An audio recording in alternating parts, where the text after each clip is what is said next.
संभाजीनगर जिल्हा परिषदेच्या कामांमध्ये मोठा भ्रष्टाचार झाल्याचा आरोप करण्यात आलाय। कामं करण्याआधी 4 कोटींची बिलं उचलल्याचं समोर आलंय। रस्ते, आरोग्य केंद्रांचं बांधकाम, डोम उभारण्याची 14 कामं न करता वेगवेगळ्या कंत्राटदारांच्या नावावर 4 कोटींची बोगस बिलं उचलल्याचा आरोप आमदार प्रशांत बंब यांनी केलाय। यावरून प्रशांत बंब यांनी जिल्हा परिषदेच्या अधिकाऱ्यांना चांगलं धारेवर धरले। धक्कादायक म्हणजे कामांची पाहणी न करता बिलं मंजूर केल्याची कबुलीच अधिकाऱ्यांनी कॅमेऱ्यासमोर दिली।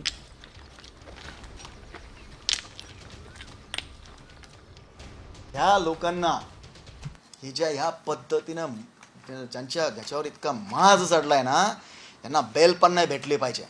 यांना काही जण वरिष्ठ अधिकारी मुद्दाम असे काही रिपोर्ट बनवतात, किंतु परंतु असे वाटते तसे वाटते। रिपोर्टची एक सिस्टम आहे। रिपोर्टमध्ये असं नाही चालत की मला असे रिपोर्टची पद्धती आणि कायदा असा आहे, हो म्हणा किंवा नाही म्हणा, हे झालं म्हणा किंवा नाही झालं म्हणा, किंतु परंतु बोलण्याची गोष्ट गेली। जेव्हा तुम्ही बिल अदा केलं, बिल रेकॉर्ड केलं, त्यावेळेला संपलं।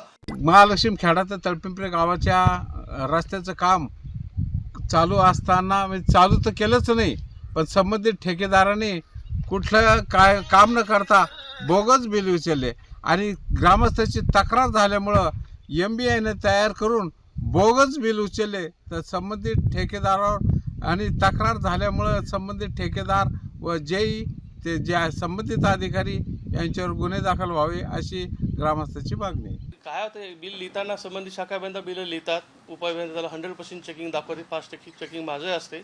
मार्चमध्ये बिलं आलेले होते।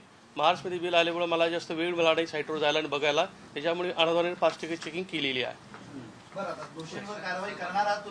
यस, दोषीवर कारवाई होणार आहे। काही प्रमाणामध्ये माझ्याकडून त्या चुका झालेल्या आहेत, त्याच्यावर आता शासन माझ्यावर कारवाई करणार आहे। याबाबत आपण अधिक माहिती जाणून घेऊयात आमचे प्रतिनिधी माधव सावरगावे यांच्याकडून। माधव, अत्यंत धक्कादायक म्हणावं लागेल, साधा भाजीपाला घ्यायचा असेल तरी बघून घेतला जातो आणि कॅमेऱ्यासमोर थेट अधिकारी सांगतायत की माझ्याकडून काही प्रमाणात चूक झाली।